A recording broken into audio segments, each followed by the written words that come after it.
What's up, Trail Trash? Welcome or welcome back. This week's episode is a little different. I have the front end of the FJ Tour apart, and the reason for that is last week I was at the river, and I noticed when I was leaving, when I'm turning, I'm hearing a major squeak up front. So when I got home and got it cleaned up, I went through and greased all of my upper control arms and everything that's greasable. I greased that up front, but it still did it when I was turning. So I think it's my outer tie rods that have gone bad. They've got 66,000 miles on them and probably a lot of extra stress since I put the 35s on.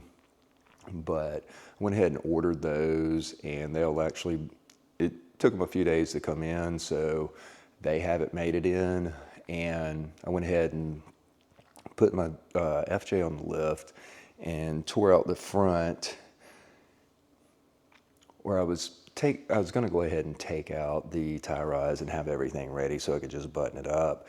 But once I got to looking at it, I thought it was a good time to go ahead and replace the lower control arms, because I purchased these maybe almost 2 years ago, and I hadn't done them yet. So I've got the Dirt King lower control arms, and went ahead and I've got the driver's side on.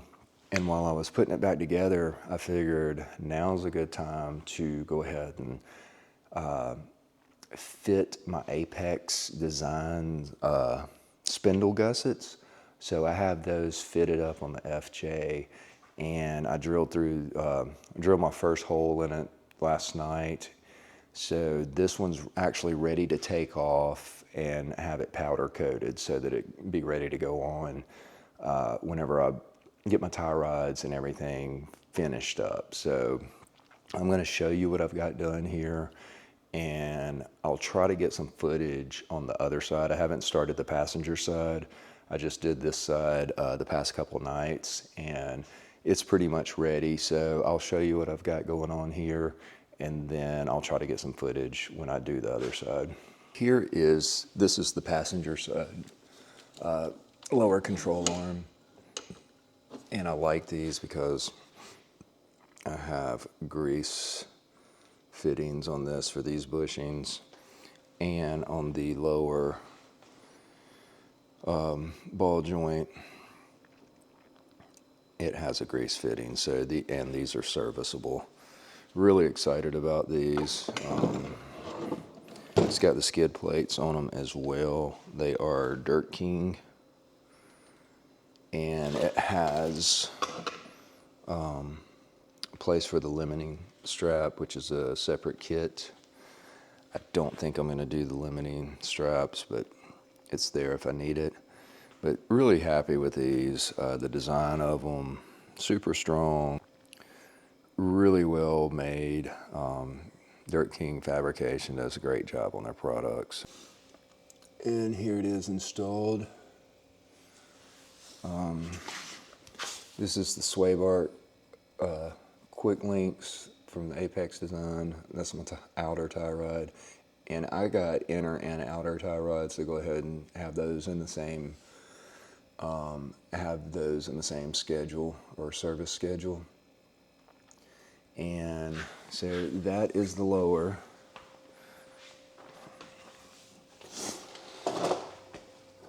And you can see my Apex Design gussets are right here. And the way those bolt on, so I have it bolted and fitted here, and then there's two caliper bolts that hold it on. Use the same, let me see if I can, the two caliper bolts that hold your caliper on, you remove those, and this fits up against it, and they supply new longer bolts to go through this and attach a caliper. So that's done. You get rid of all your brake lines, the bracket, brake line bracket and all that on the back of here. You take it off, and your new gusset has, for the brake line, has a bracket. And your ABS will also go back in here and tie in where it needs to. I just have it loose right here out of my way so I don't cut into it. And the only hole you have to drill, once you fit this up, and you'll put a C-clamp on it to hold it in place, and then you'll torque this bolt to 80 pounds, and then your two caliper bolts that are holding that on, you torque those to 120 foot-pounds. And then you take your C-clamp off, and this existing hole, you will take a 12.5 millimeter drill bit, use this hole as a guide. You'll drill through that and through the gusset here. It'll come out right there. Let me see. Yep, right there. And Apex Design supplies a bolt that you'll put right there. And then once that's in place, I'll remove this nylock nut. I'll put this back up and then screw that down and use a crow's foot to tighten it down there. And that will be complete. But before I do that, now that I've got the hole in place, I will take this off. Once I do the other side, do the same thing. I'll fit it up, drill the hole using the guide there, and then I'll take that off and I'm gonna powder coat these. And I have a bronze chrome color that I'm gonna utilize on this. So hopefully by the weekend or sometime next week, I should have these powder coated and all of this put back together. But pretty simple so far. My cam bolts, no issues coming out. They weren't rusted or anything, so that was that really helped out. Most of the videos online, you see everyone having to cut through these with a sawzall to get them out because they're seized up. But mine were in really good shape. So here is the passenger side gusset. And this is the brake line bracket. And then these two holes is where it bolts up to the caliper. I think it's a great design for the Toyotas. Simple install, really simple install on how it's designed. It fits up perfectly. So I just wanted to show you that. All right, y'all, that is it for this week's video.